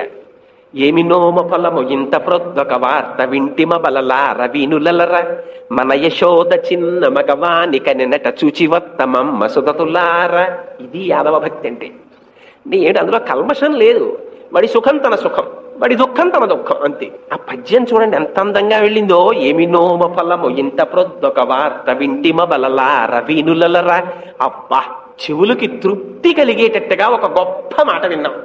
మన యశోద చిన్న మగవాడికి అందిట. ఆ మాటలో సుపుత్రుణ్ణి కంది అన్నారు అనుకోండి, వాళ్ళు పెద్ద జ్ఞానం ఉన్న వాళ్ళు అయి ఉంటారు. అలా అనకూడదు. ఏమనాలి? గోపార బాలురికి గోపకాంతలకి చాలా అజ్ఞానంతో సాధారణంగా మాట్లాడతారు. చిన్న మగ పిల్లడు పుట్టాడండి, ఎంత బాగున్నాడో అనాలి వాళ్ళు. అందుకని పోతన గారు కూడా చూడండి, అనుభవించడంలో ఉన్న అందం. చిన్ని మగవానిక నిన్నట. ఆ మాట ఏమిటండి? పోతన గారికి మాటలు రావా? చిన్ని మగవానిక నిన్నట శుచివత్తమమ్మ సుధతులార. రండి రండి రండి రండి పెడదాం అని ఆడవాళ్ళందరూ గబగబగబ బయలుదేరి వెళ్ళారట. ఆ నందవ్రజంలో బ్రాహ్మణులు ఉన్నారు, వాళ్ళు వెళ్ళారు. బ్రాహ్మణుడంటే ఎలా ఉండాలో చూపిస్తుంది భాగవతం. ఈ ఆభీర కుమారుడు వీరుండై వీర వైరి చేతయునై దీర్ఘాయుష్మంతుండగునని పాయక దీవించినప్పుడు బ్రాహ్మణ జనముల్. ఆశీర్వచనం చెయ్యండి అంటే చేతిలో ఎంత పట్టుకున్నాడో చూసి చేసినది ఆశీర్వచనం కాదు. బ్రాహ్మణుడంటే తాను నిత్యము చేసినటువంటి మంత్రానుష్ఠాన బలం చేత పురము యొక్క హితమును కోరుకున్నవాడు పురోహితుడు. ఆయన తెల్లవారి లేస్తే శతమానం భవతి శతాయు పురుషస్తేంద్రియ ఆయుష్ దేవేంద్రియే ప్రతిష్టతి అని ఆశీర్వచనం చేసేస్తాడు. తాను చేసినటువంటి మంత్రబలం వెళ్ళిపోయింది అటువైపుకి. అక్షతలు వేసేశాడు. అందుకని మళ్ళీ బ్రాహ్మీ ముహూర్తంలో లేచి సంధ్యావందనం చేసుకుని 2-3 గంటల మంత్రానుష్ఠానం చేసుకుంటాడు. అలా చేసి లోకమునంతటిని రక్షిస్తూ ఉంటాడు. కాబట్టి ఆయన పురోహితుడయ్యాడు. ఆయన పోషణ భారాన్ని సమాజం వహించేది. కొడుకు పుట్టాడంటే అయ్యో పంతులు గారికి పంపించండి రా స్వయం పాకం అనేవారు. ఇంట్లో అరటిగా లేచిందంటే ఒరే మొట్టమొదటి అత్తలను తీసి పంతులు గారికి పంపించండి రా అనేవారు. ఎందుకని? వాడు తపఫలం చేత ఆశీర్వచనం చేస్తుంటాడు. ఇది బ్రాహ్మణుడు అంటే ఎలా ఉండాలో చూపిస్తారు పోతన గారు. అందం చూడండి, ఆ భక్తి చూడండి. ఈ ఆభీర కుమారుడు వీర వైరి చేతయునై దీర్ఘాయుష్మంతుండగునని పాయక దీవించినప్పుడు బ్రాహ్మణ జనము. పోని వాళ్ళకంటే భక్తి. అక్కడ ఉన్నటువంటి ఆవులకి దూడలకి ఎంత భక్తి అండి! ఆ రాశీభూతమైనటువంటి బ్రహ్మము కదిలి వచ్చేటప్పటికి అలా ఉంటుందిలా ఉంది. నేను ఎక్కడ ఆశ్చర్యపోతానంటే, నేను మొన్న తిరుమల వెళ్ళాను అష్టదళ పాద పద్మారాధన సేవ చేద్దామని. 300 మందికి టిక్కెట్లు ఇచ్చారు. ఆనంద నిలయం వెంకటేశ్వర స్వామి వారి దగ్గర నుంచి ఆ చిట్ట చివర గరుడు వరకు కూర్చోబెట్టేస్తారు. అందులో అందరినీ ముందు తీసుకొచ్చి కళ్యాణ మండపంలో కూర్చోబెట్టి ఇంకక్కడి నుంచి సీరియల్ నెంబర్ పిలుస్తారు. ఎవరికి ఏ సీరియల్ నెంబర్ వస్తుందో అది పరమాత్మ యొక్క అనుగ్రహం. ఏదో మనం పంపించిన డి అంటే ఏదో మన ఖాతాలో వేరొకటి అనుకోండి, పరమేశ్వర సంకల్పం అది. మొదటి పేరు ఫలానా శ్రీనివాసరావు గారు అన్నారు, చాలా సంతోషం, అదృష్టవంతుడు అనుకున్నాం. రెండో పేరు, మూడో పేరు చాగంటి కోటేశ్వరరావు అన్నారు. చాలా సంతోషపడిపోయి గబగబా వెళ్ళాం. విడితే ఆ కులశేఖరాల వారు పడి ఎదురుగుండా కూర్చోబెట్టారు. అలా పరమాత్మ, ఇలా మేము మధ్యలో ఒక రొడ్డు తెర, ఓ తెర వేసి ఉంది. ఈ వచ్చినటువంటి వాళ్ళని 300 మందిని కూర్చోబెట్టారు. వాళ్ళు కూర్చుంటారండి. అయ్యో మాకు 75 వచ్చేసింది, మాకు 103 వచ్చేసింది, మాకు 250 వచ్చేసింది, ఆ ముందు కూర్చున్న ఆయన పొడుగ్గా ఉన్నారు, కొంచెం తల ఉంచమనండి, ఈయన కొంచెం పక్కకి తప్పుకోమనండి, ఇవన్నీ మాట్లాడుతున్నారు. ఆ వచ్చినటువంటి వాళ్ళు ఒక్కసారి తెర తీశారు, అంతే, నిశ్శబ్దం అయిపోయింది, లయం అయిపోయింది. మనస్సు అందరిది, వాక్కు లేదు, మాట లేదు. అందరూ ఇలా చూస్తూ ఒకేసారి నోటి వెంట అప్రయత్నంగా ఒక నామమే, గోవిందా గోవిందా. ఎక్కడి నుంచి వస్తుందండి ఇది? ఇది పరమాత్మ యొక్క కృప అంటే. అంతే, నిశ్శబ్దం. అర్చకుడు మైక్ తీసుకున్నాడు, ఆ 108 నామాలు చెప్తుంటే బంగారు కమలాలతో ఆయన పాదాలకు పూజ చేశారు. మళ్ళీ అయిపోయింది, లేవండి పాదుకలు పెడతామన్నారు. మళ్ళీ సంసారంలోకి వచ్చేయాలి, వెనక్కి తిరిగేది. ఆనంద నిలయం 7 కొండలు ఎక్కారంటే మళ్ళీ షట్చక్ర భేదనం చేసుకుని మీరు సహస్రారంలో ఉన్నారు. అందులో దర్శనం అవుతున్నంత సేపు ఆనందం. వెనక్కి తిరిగి వచ్చేస్తుంటే మళ్ళీ పిల్లలు, కాతే కాంత కస్తే పుత్ర సంసారో జమతీవ విచిత్ర, మళ్ళీ మొదలు. అందుకని అల్లరి. ఇది ఆనందం, వాడికి కావాలి, వాడు కోరుకుంటున్నది అది. అందుకని వాడిని తోసేయండి. అక్కడికి వెళ్ళిన తర్వాత వాడు వెళ్ళడు, ఇలా ఇలా ఇలా ఇలా ఇలా ఇలా అంటే వాడు కోరుకుంటున్నది అది. వాడు ఆనంద నిలయం అది. అది ప్రాక్టికల్ డెమాన్స్ట్రేషన్ అండి. అంటే ఒకసారి మీరు అనుభవిస్తే ఇక వెళ్ళలేరు ఆ స్థాయి నుంచి. మీరు తెలిసెక్కండి. ఒక్కొక్కసారి చూస్తే పెద్ద జటాజూటం కనబడుతూ ఉంటుంది, ఎవరైనా చెప్పలేము. అందుకని చంద్రశేఖర పరమాచార్యులు వారు అంటారు, నా దృష్టిలో ఆయన పరబ్రహ్మము, ఇంకో మాటలేదు. అలా ఆ పరమాత్మని చూసేటప్పటికి ఆ వాతావరణం వచ్చేస్తుంది. వచ్చాడు ఆయన నందవ్రజానికి. వెంకటేశ్వర స్వామి వారిని మీరు తిరుమల వెళ్ళి చూస్తున్నారు, ఆయన సడన్ గా మీ ఊరు వచ్చారనుకోండి. రోజున వచ్చి ఓ రోజు పొద్దున మీ అందరూ ఇలా తలుపులు తీసుకుని బయటికి వెళ్ళేటప్పటికి వెంకటేశ్వర స్వామి వారు అక్కడెక్కడో ఎక్కి నిలబడి ఇలా చూస్తున్నారు అనుకోండి మీ అందరినీ. లేకపోతే అలా కృష్ణ పరమాత్మ వచ్చి అక్కడ నిలబడి ఉన్నారనుకోండి, ఏమైపోతుంది మనస్సు? అయ్యో బ్రష్ తీసుకోవాలి, పేస్ట్ పెట్టుకోవాలి, ఇవి ఏమైనా గుర్తుంటాయా? అన్ని పారేసి కృష్ణుడు వచ్చేసాడని పరిగెత్తుకుంటూ వెళ్ళిపోం అందరం. అందరి మనస్సుల్లోకి కృష్ణుడు వెళ్ళిపోతారు. ఇది భగవత్ శబ్దానికి ఉన్న రహస్యం. అది చెప్తున్నారు. ఒకసారి నువ్వు అలవాటు చేసుకో, అక్కడ ఉంటుంది అది. ఇది భీష్ముడు చెప్పేది.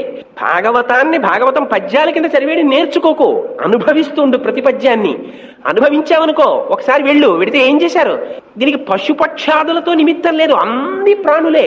క్రేళ్ళురికే మసకలేకలు మల్లడిగని రంకెలిసియ మదవృషభంబుల్ పెళ్ళున మొదుగుల పొదుగుల చల్లించం పాలు బాలు సంభవమేన. ఆవుదూడట పొంగిపోయేట. మా గోపాలకుల కులంలో కృష్ణ పరమాత్మ ఆవిర్భవించారు. రేపటి నుంచి కృష్ణుడు ముందు వెనక లోకం కాదు, మేము ముందు వెనక కృష్ణుడు. మమ్మల్ని కృష్ణుడు రక్షిస్తాడు. మా వెనకాతల చద్ది మూట పట్టుకుని, చేతిలో ఆ చిన్న పిల్లన గ్రోవి పట్టుకుని, ఆ శంఖం ఒకటి ఆ శంఖలో పెట్టుకుని, ఆ చద్ది మూట పట్టుకుని మా వెనకాతలు వస్తుంటే, మేము అరుస్తుంటే, మా పాదముల డెక్కల నుంచి రేగినటువంటి ధూళి ఆయన మొహం మీద పడుతుంటే మాకు రక్షకుడై వస్తాడు. ఎంత సంతోషం! ఈ జనరేషన్ లో పుట్టిన వాళ్ళు ముందు సంతోషిస్తారు కదండి. ఆ ముందు జనరేషన్ కన్నా ఎవరు సంతోషించాలి? ఈ జనరేషన్ వాళ్ళు సంతోషించాలి. అందుకని క్రేళ్ళురికే మసలలేగలు, ముందు దూడలు ఎగిరేయటాయి. క్రేళ్ళురికే మసలలేగలు మల్లడిగుని రంకెలిదియ మదవర్షభంబుల్. మంచి మంచి ఎద్దులకి ఆనందం వచ్చేసింది కృష్ణుడు పుట్టగానే. అంబా అని పెద్ద అరుపులు అరిచేయటం. పెళ్ళున మొదుగుల పొదుగుల చల్లించం పాలు బాలు సంభవ వేళన్. కృష్ణుడు పుట్టాడనేటప్పటికీ ఆవుల యొక్క శిరములు ఇలా ముట్టుకునేటప్పటికీ పెద్ద ఏనుగు తొండం వర్షం కురిసేసినట్టు పాలు కురిసేసేట కుండల్లోకి. ఇంత సంతోషపడిపోతే అక్కడ ఉన్న గోపకులు ఉన్నారు, వాళ్ళకి కొంచెం డాంబిక ఉంది. వాళ్ళు ఆడవాళ్ళల్లా మామూలుగా వెళ్ళడమా? నందబాబా గారి ఇంటికి వెడుతున్నాం మనం, ఆయన సాక్షాత్తుగా నందవ్రజానికి రాజు. మరి ఆయన ఇంటికి వెళ్ళేటప్పుడు కొంచెం హోదాగా వెళ్ళొద్దు. అందుకని వాళ్ళుట కంచుకములు తలకట్లను కాంచన భూషాంబరములు మెరయగా గోపకు లేతించిరి మంచి పదార్థములు కొనుచు మాధవు చూడన్. మా థౌణ్ణి చూడ్డానికి వచ్చారట. ఇది ఐశ్వర్యం. మా అంటే లక్ష్మి. ఆ లక్ష్మికి భర్త లక్ష్మీపతి. ఏదండి ఐశ్వర్యం? మీరు ఆయన పాదములు పట్టుకుని నిరంతరం సేవ చెయ్యడం ఐశ్వర్యం. దాని వెనకాతల వచ్చేటటువంటి ఐశ్వర్యం అనుషంగికం, అది వచ్చేస్తుంది. ఆయన ఉంటే లక్ష్మీదేవి ఉంటుంది, ఆయన లక్ష్మీదేవి కూడా ఉంటే ఇంట్లో ఐశ్వర్యానికి లోటు ఏమిటి ఉంటుందండి? ఎప్పుడు చూసినా ఐశ్వర్యమే, పట్టుకున్నదల్లా బంగారం. కానీ వీడి మనస్సు ఎక్కడ ఉంటుంది? వీడికి ఉండదా? ఐశ్వర్యం ఉంటుంది, ఆనందంగా ఉంటాడు. కానీ మనస్సు మాత్రం ఎప్పుడు కృష్ణపాదార విందముల యందు రమిస్తూ ఉంటుంది. ఇలా రమించిపోయేటటువంటి సచ్చీలత భక్తి ఉన్న వాళ్ళకి దొరికిపోయాడు కృష్ణుడు, తప్పించుకోలేకపోయాడు. ఇది మీకు రహస్యం. దీనికి పోతన గారు ఒక గొప్ప రహస్యాన్ని చూపించారు. ప్రపంచంలో జ్ఞానము అంటే మనం ఎవరిని చెప్తాం? బ్రహ్మగారిని చెప్తాం. ఎందుకని? ఆయనకి 4 ముఖాలు ఉన్నాయి. ఒకే సమయమునందు 4 ముఖాలతోటి ఆయన 4 వేదములు చెప్తూ ఉంటారు, ఈ సమస్త సృష్టి చేస్తూ ఉంటారు. అలాంటి బ్రహ్మగారే మోహపరవశుడైపోయాడు కృష్ణుడిని చూసి. కానీ గోపకాంతలకి తెలియదు పుట్టినవాడు కృష్ణుడు అని, వాళ్ళకి తెలియదు పుట్టినవాడు రాశీభూతమైన పరబ్రహ్మమని వాళ్ళకి తెలియదు. తెలియక్కర్లేదు. తెలియకపోయినా ఆ భక్తికి ఆయన లొంగిపోతాడు. ఇది చాలా ప్రధానమండి. అందుకే భాగవతం భక్తి గురించి భక్తి గురించి భక్తి గురించి 1కి 10 మార్లు చెప్తుంది. ఆయన పుట్టాడు, పుడితే అక్కడ ఉన్న ఆడవాళ్ళందరూ చూశారు, సంతోషపడిపోయారు. ఆయనకి మహానుభావుడు ఆయన పాదములలో ఉండేటటువంటి ఒక పాదము యొక్క బొటనవేలి గోటి కాంతిని ఉపాసన చేస్తే చాలు మహాజ్ఞాని అయిపోతాడు. అలాంటిది కృష్ణ పరమాత్మని రాశీభూతంగా చూడడమా, ఆయన తల మీద చెయ్యి పెట్టడమా ఎవరికైనా సాధ్యం అవుతుందండి? ఎంత కోరరాని కోరికే. పోనీ అయ్యో విష్ణు దర్శనం అయితే చాలా గొప్ప విషయం అండి అనుకుంటాం.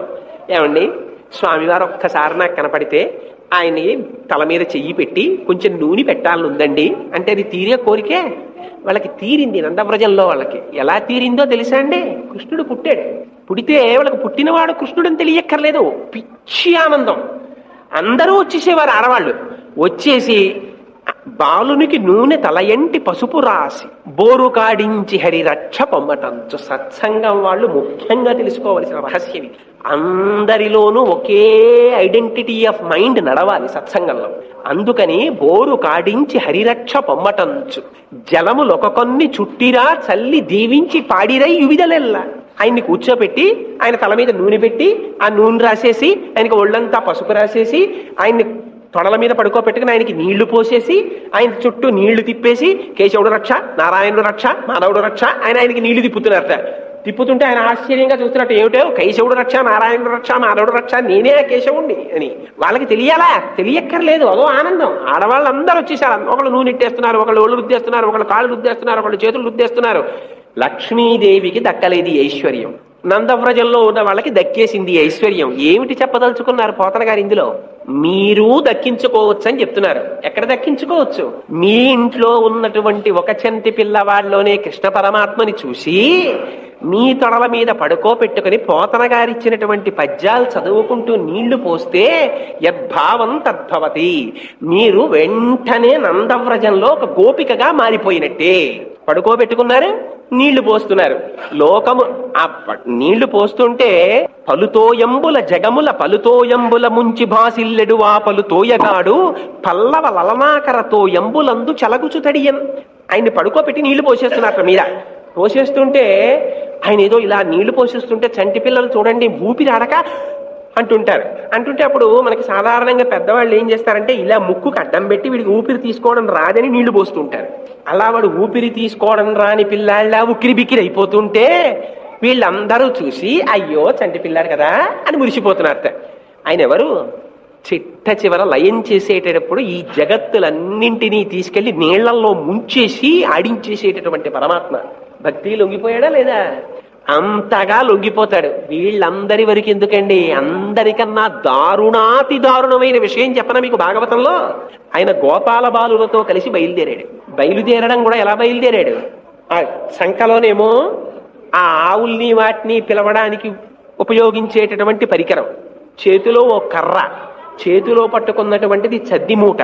పొద్దున్న స్నానం లేదు, ఈ చద్ది మూట పట్టుకుని ఈ పిల్లలందరితో కలిసి బయలుదేరి ఆ చెట్టు కనపడినటువంటి చెట్లకి పెద్ద పెద్ద పువ్వులుంటే వీళ్ళు పైకెక్కి ఆ పువ్వులు కోసి ఇచ్చేవారు. ఆ పువ్వులు తలక పెట్టుకునేవారు, పెట్టుకుని ఒంటికి గుచ్చుకునేవారు, ఆడుకుంటూ వెళ్ళిపోతూ ఉండేవారు. వెళ్ళిపోతే వాళ్ళకి ఆకలేసిందని కూడా తెలిసేది కాదు, ఆ కృష్ణుడితో ఆడుకుంటూ ఉండేవారు వాళ్ళు అంతే. అమ్మ పిలుస్తుంది చూసారా, రే వేళ అయిపోయిందిరా, అన్నానికి రండిరా, ఎంతసేపు రా మీ ఆటలని. అలా కృష్ణుడు పిలిచేవట. ఎండన్ రగ్గితి రాకటంబడితి ఇంకేలా విలంబింపగా రెండో బాలకులార చల్దికుడు వన్రమ్యస్థలం బిక్కడి దండం బైలేగలు నీరు త్రావి విహరించుచుండన్ అదేంటి ఇరమందం పచ్చికల్ మేయుచున్. మనం ఇక్కడ భోజనం చేద్దాం రెండని చెప్పి ఆవులన్నీ అక్కడ గడ్డి మేసి నీళ్లు తాగుతాయి రెండని పిలిచి ఆ గోపాల బాలురందరినీ చుట్టూ కూర్చోపెట్టుకునేవట. చిత్రం ఏమిటంటే కృష్ణుడి చుట్టూ చేరి అన్నం తినేటటువంటి గోపాల బాలురు తాము తింటున్నామని చెప్పి కృష్ణుడు అక్కడ కూర్చుంటే వీళ్ళు ఇక్కడ కూర్చుని తినేవారు కాదు. వాళ్ళకి కావలసింది ఏమిటో తెలుసా అండి, ఎలా తినేవారో తెలుసా? భాగవతం మనకి నేర్పుతుంది, అన్నం ఎలా తినాలో కూడా నేర్పుతుంది. జలజాంత స్థిత కన్నికం తిరిగిరా సంఘంబులయ్యున్న రేకుల చందంబున కృష్ణుని తిరిగిరా కూర్చుండి వీక్షించుచున్ శిలలున్ పల్లవముల్ లతల్ పత్రంబులు పుష్పంబులు పువ్వులాకులు కంచంబులుగా భుజించి రచటన్ గోపార్భకులు భూవరా. వాళ్ళకి కావలసింది మధ్యలో కృష్ణుడు నిలబడేవాడు త్రిభంగి కింద, ఎడం చేతిలో పెరుగన్నం పెట్టుకునేవాడు, వాళ్ళ అమ్మ తెచ్చింది. పెట్టుకుంటే ఆ చుట్టూ గోపాల బాలురందరూ కూర్చునేవారు, మధ్యలో తామర పువ్వులో దుద్దులై ఈయన నిలబడేవాడు. వీళ్ళందరూ చుట్టూ కూర్చున్న వాళ్ళ పని ఏమిటో తెలుసా అండి, వాళ్ళు తినడం కాదుట. ఒరే కృష్ణ, ఒరే అనే పిలిచేవారు వాళ్ళు, యథార్థం చెప్తున్నాను. ఒరే కృష్ణ, నీకు చాలా ఇష్టం కదా, మొన్న మా ఇంట్లోంచి వెల్లుల్లావకాయ ముక్క పట్టుకొచ్చాను కదా, ఇదిగో నీ కోసం ఇవాళ ఇంకో ముక్క ఎక్కువ పట్టుకొచ్చాను, నువ్వు తిననే ఇస్తుండేవారు కృష్ణుడికి. ఇది పట్టుకెళ్ళి అందరూ కృష్ణుడికి ఇస్తే ఆయన ఆ ఇచ్చినటువంటి పదార్థాలన్నింటినీ వేళ్ల సందుల్లో పెట్టుకునేవట. పెట్టుకుని ఆ అందులో ఆ పిల్లన గ్రోవిని ఆ పంచకట్టులోకి గుచ్చుకుని చెలరేగి కొసరి తెచ్చిన ఊరగాయలు వేళ్ల సందులలో తానెనయనిరికి సంగడీల నడుమ చక్కగా కూర్చుండి నర్మభాషణముల నగవు నెరపి యాగభోక్త కృష్ణుడు అమరులు వెరగొంత శైశవంబు మెరసి చల్ది కుడిచి.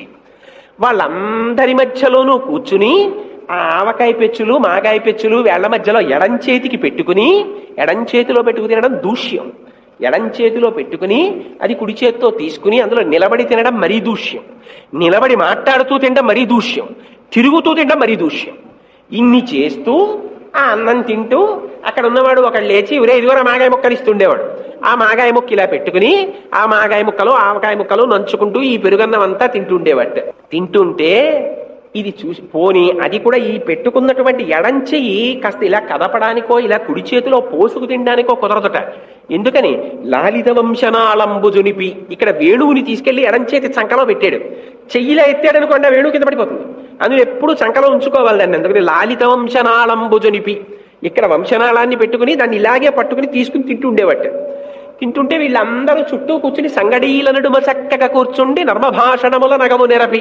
యాగభోక్త కృష్ణుడు, మామూలు కృష్ణుడు తింటున్నాడు అనుకుంటున్నావేమో, వెంటనే వేసేశారు పోతనగాడు. ఆ తింటున్నవాడు ఎవరో తెలుసా? యజ్ఞభృత్యజ్ఞకృత్యజ్ఞీ యజ్ఞభుక్ యజ్ఞ సాధన యజ్ఞాంతకృత్యజ్ఞగుహ్యం అన్నమన్నాదయేవచ. నువ్వు మేఘశ్యామం పీత కౌసేయవాసం శ్రీవత్సాంకం కౌస్తుభోద్భాసితాంగం పుణ్యోపేతం పుండరీకాయతాక్షం విష్ణుం వందే సర్వలోకైకనాథం స్వాహ అని అగ్నిహోత్రంలో వేస్తే హవ్యవాహనుడై అగ్నిహోత్రుడు పట్టుకెళ్ళిచ్చినటువంటి పదార్థమును మాత్రమే తీసుకునేటటువంటి పరమాత్మ ఇవాళ గోపాల బాలుర మధ్యలో నిలబడి చల్దన్నం తింటున్నాడు రా అన్నారు. ఎందుకు తింటున్నట్ట? యాగభోక్త కృష్ణుడు అమరులు వెరగొంద, దేవతలందరూ చుట్టూ చూస్తున్నారట. ఏమిట్రా ఇది ఆశ్చర్యం, మనకి దర్శనం అవ్వలేదు బ్రహ్మం, అటువంటి పరబ్రహ్మం ఇవాళ గోపాల బాలుల మధ్యలో కూర్చుని వెల్లుల్లావకాయ తింటుంది నిలబడి అని చూస్తుంటే బ్రహ్మగారికి ఆశ్చర్యం వేసింది. ఏమిట్రా ఇదంతా చాలా అల్లరిగా ఉంది, ఇదంతా ఏమిటో గొడవగా ఉందని బ్రహ్మలోకంలోంచి బయటికి వచ్చారు. చూశారు ఒకసారి కిందకి, కృష్ణుడు అన్నం తింటున్నాడు. పిలిచి అడిగారు ఏమిట్రా మీ ఎల్లరంతాను ఎవడి పనులు వాడు చేసుకోకుండా అని. ఇదో చిత్రమైనటువంటి విషయం. వెంకటాచల సుప్రభాతంలో ఒక మాట అంటుంది, తద్గోపురాగ్రశిఖరాణి నిరీక్షమాణా స్వర్గాపవర్గ పదవీం పరమాం శ్రయంతః మర్త్యా మనుష్య భువనే మతిమాశ్రయంతే శ్రీ వెంకటాచలపతే తమ సుప్రభాతం. అదో అందమైన ఊహ. నాకు ఆనంద నిలయాన్ని ఆ వైకుంఠానికి ఎడుతూ చూసినప్పుడల్లా ఈ శ్లోకం గుర్తొస్తూ ఉంటుంది. పొద్దున్న ఇంద్రుడు దేవతలందరినీ తీసుకొస్తాట. ఎవరే నేను చెప్పిన పనులన్నీ చేస్తున్నారు కాబట్టి మీకు వెంకటేశ్వర స్వామి వారి దర్శనం చేయిస్తాను, వెళ్ళి దర్శనం చేసుకొచ్చేయంటారా, మళ్ళీ మీ పోస్టులకి మీరు పొండి అంటే లోపలికి వెళ్ళి వాళ్ళందరూ ప్రచ్ఛన్న వేషాల్లో దర్శనం చేసుకుని బయటికి వచ్చి అలాగే నిలబడతారు. ఇంద్రుడు వచ్చి చెప్పాను కదా ఆ టైం అయింది వెళ్ళండి మీ పోస్టులు కంటే అంటే వాళ్ళు తిరగబడతారు. అవడగాల నీ పోస్టు ఇటు పెద్ద దేవతల పోస్ట్ ఇచ్చారని వెళ్ళు అంటే ఏంటి, మేము వెళ్ళాం అన్నట్టు వాళ్ళు. అంటే ఆయన అన్నట్టు నువ్వు ఆ పోస్ట్లో ఉన్నావు కాబట్టి నీకు వెంకటేశ్వర స్వామి వారి దర్శనం అయింది, రేపు నీకు దర్శనం ఉండదు తెలుసా వెళ్ళకపోతే అన్నట్టే. వాళ్ళన్నారట నానేవే దర్శనం చేయించకపోతే తద్గోపురాగ్రశిఖరాణి నిరీక్షమానాహ, మేము ఆనందనిలయం గోపురం చూస్తాం చాలు మా బతుక్కి. తద్గోపురాగ్రశిఖరాణి నిరీక్షమానాహ స్వర్గాపవర్గ పదవీం పరమాం శ్రయంత, ఎవరికి కావాలా ఆ స్వర్గం, మేము రాంబమన్నట్టు.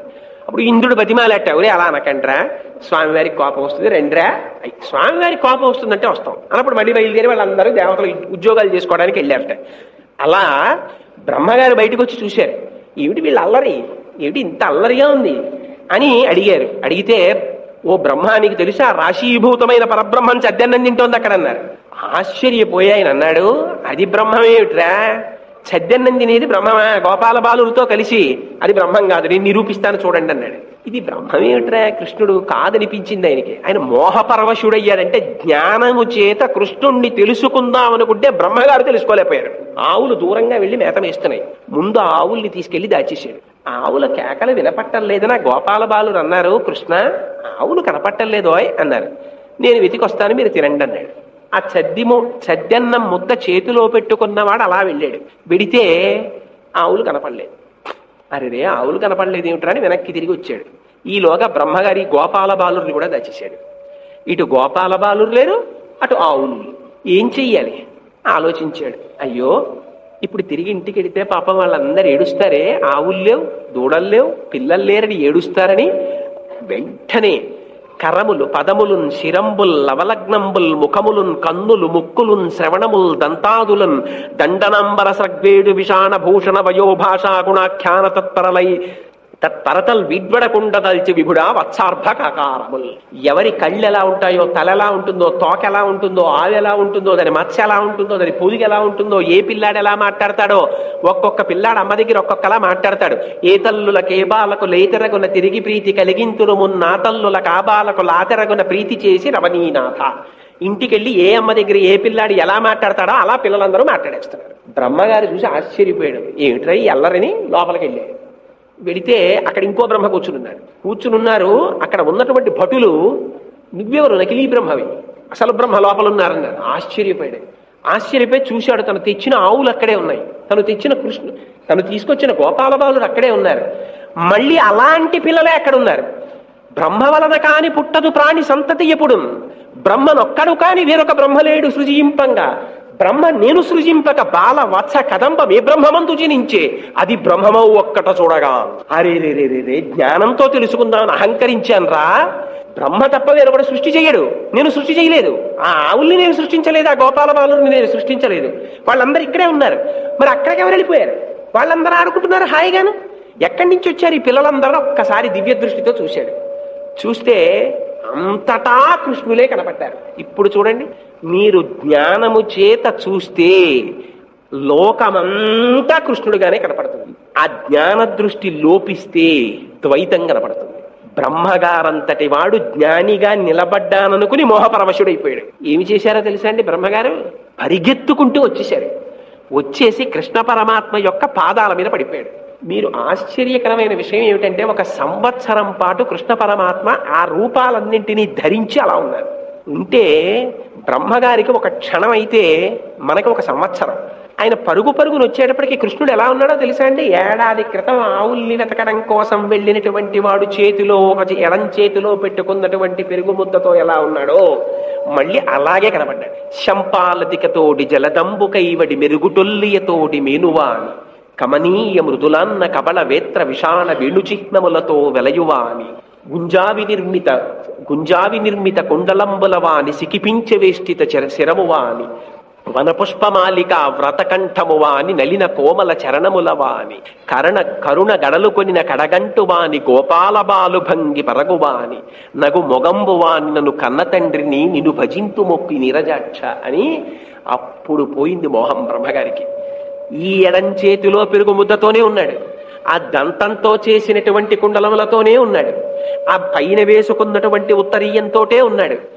ఇలా ఉన్న కృష్ణ పరమాత్మకే వెళ్లి పాదముల మీద పడి తన 4 కిరీటములు ఆయన పాదాలకి తగిలేటట్టుగా నమస్కారం చేసి అప్పుడు ఒక మాట అన్నాడు, అహోభాగ్యం అహోభాగ్యం నందగోప వ్రజౌక సామ్యం మిత్రం పరమానందం పూర్ణం బ్రహ్మ సనాతనం. వ్యాసులు అంటారు, ఏమి అదృష్టమయ్యా ఈ నందవ్రజానిది, ఇదేంటి ఇంటికి కావలసిన అదృష్టం. ఏది అదృష్టం ఇంటికి అంటే, ఇంటిలోని ఐశ్వర్యము ఇంటికి అదృష్టం కాదు. ఏది అదృష్టం? ఎక్కడ పరమాత్మ కైంకర్యము నిరంతరము జరుగుతుందో, ఎక్కడ భాగవతులు తిరుగుతూ ఉంటారో, ఎక్కడ భాగవతులు 10 మాటలు ఇంటికి వస్తారో, ఎక్కడ భగవన్నామము చెప్పబడుతోందో అది లక్ష్మి. కైంకర్య నిష్ఠుడు లక్ష్మణుడు. అందుకని ఆ బ్రహ్మగారు పాదముల మీద పడి ఒక మాట అన్నాడు, ఎవరికి కావాలయ్యా స్వామి ఆ బ్రహ్మ పదవి? చతుర్ముఖ బ్రహ్మనని అహంకారం వల్లే కదా ఇవాళ కృష్ణ పరమాత్మని తెలుసుకోలేకపోయాను. ఎలా బ్రహ్మపదంబు వేదములకున్ వీక్షింపగా రాని నిన్నీ లోకంబున ఈ వనాంతరమునంది మందలో కృష్ణయన్ చాలాపాది సమస్త భావములు నీయందే నిక్షేపించు. ఈ వ్రేలందొక్కని పాదరేణువులపై వేష్ఠించినం చాలదే. ఇది భాగవతంలో మనం తెలుసుకోవాల్సిన రహస్యం. బ్రహ్మగారు ఏమని స్తోత్రం చేశాడో తెలుసా అండి? ఎవరికి కావాలి ఆ బ్రహ్మ పదవి? నాకు అక్కర్లేదు ఆ బ్రహ్మ పదవి. నాకేం కావాలి?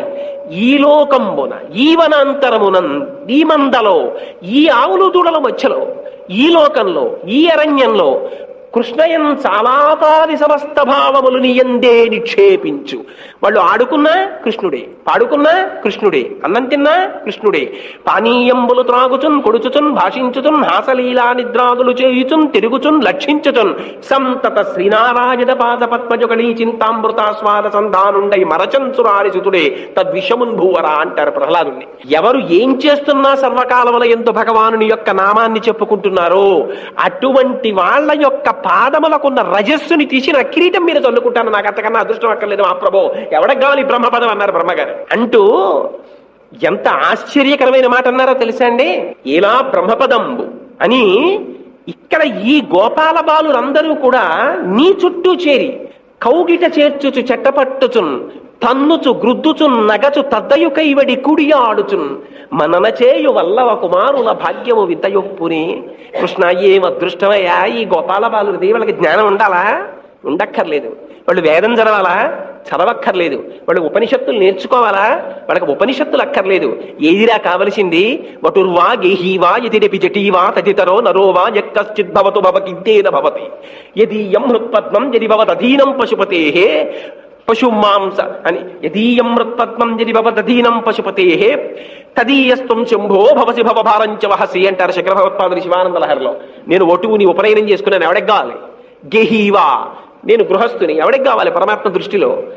ఇతిరపి జటీవా నేను సన్యాసిని, ఎవడికి కావాలి పరమాత్మ దృష్టిలో? ఇవి కాదు పరమాత్మకు కావలసింది. నీ ఆశ్రమం ఎవడికి కావాలి?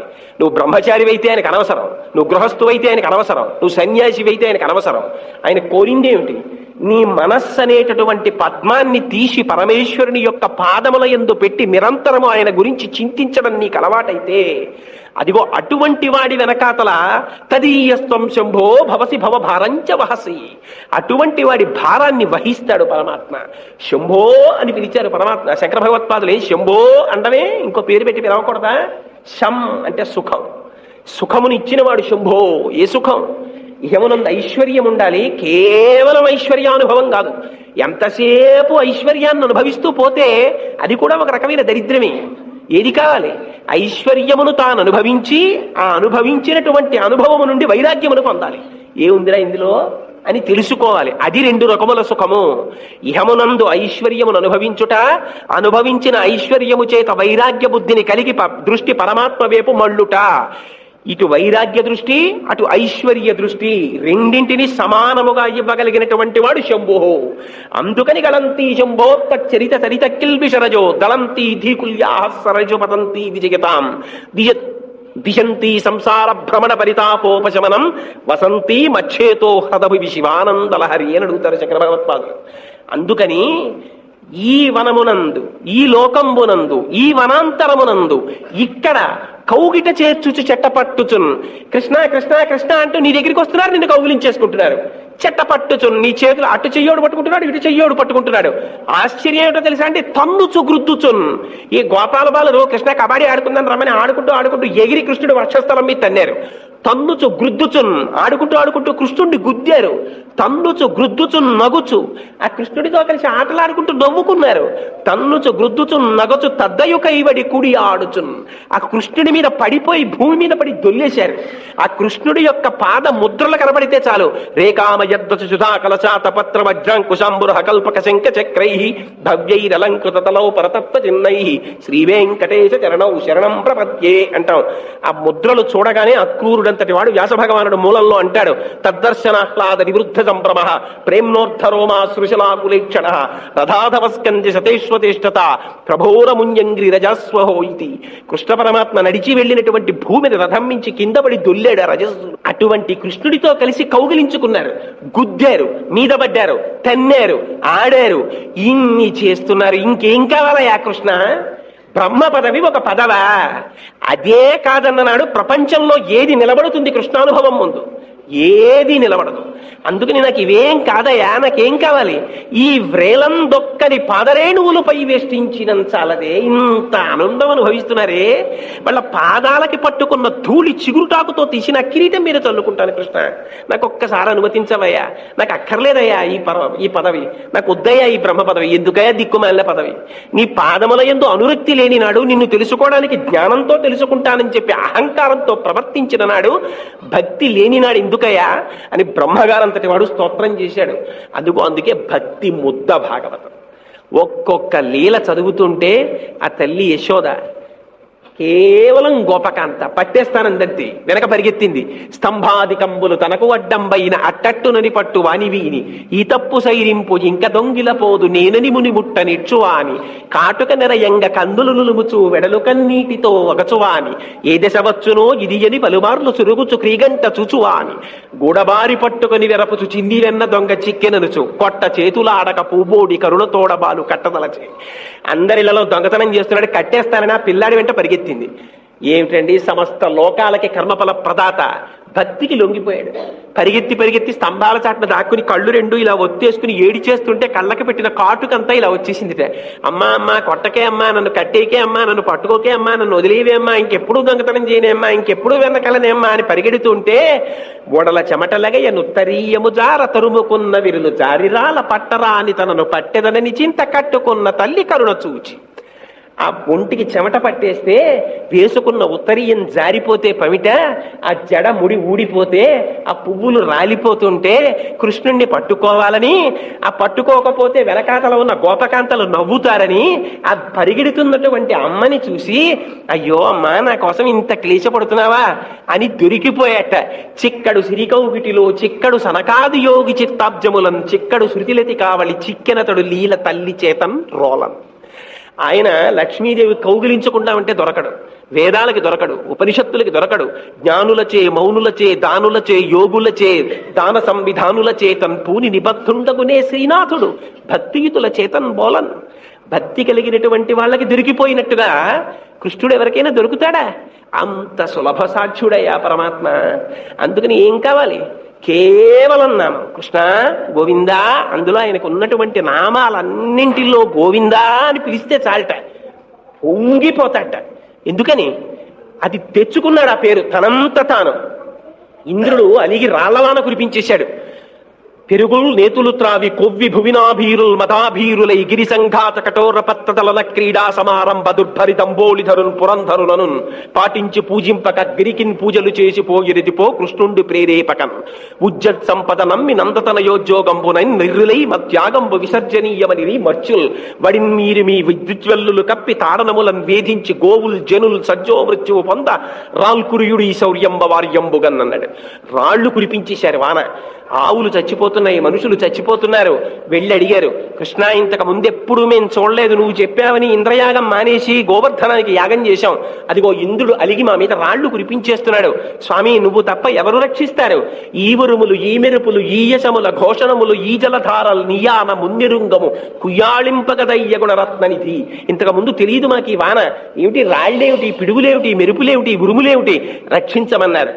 ఏమిటో తెలుసా అండి కృష్ణుడి గొప్పతనం? బాలుండాడు చునాత పత్రమని సంభావించి పూగుత్తిన్ కెంగేల దాల్చిన లీలలే నగవుతో కృష్ణుండు తానం మహాశైలంబున్ వలగేల దాల్చి విపుల ఛత్రంబుగా పట్టే తద్భీలాప్రచ్యుత దుశ్శిలాచకిత గోపీ గోప గోపంతికిన్. ఆడుకుంటూ పిల్లాడి పూల మొక్క దగ్గరున్న పువ్వుని తుంచి పట్టుకున్నట్టుగా గోవర్ధనగిరిని చిటికిన వేలుతో పైకెత్తేసేట. పైకెత్తేసి పట్టుకుంటే లోపలికి రావడానికి భయపడ్డారు. అప్పుడు విచిత్రం, బయట ఉంటే రాళ్ల దెబ్బలే తగులుతాయి, లోపలికెడితే పిల్లాడు గబుక్కులు వదిలేస్తే అసలు ఇంకా బాడీ కనపడదు.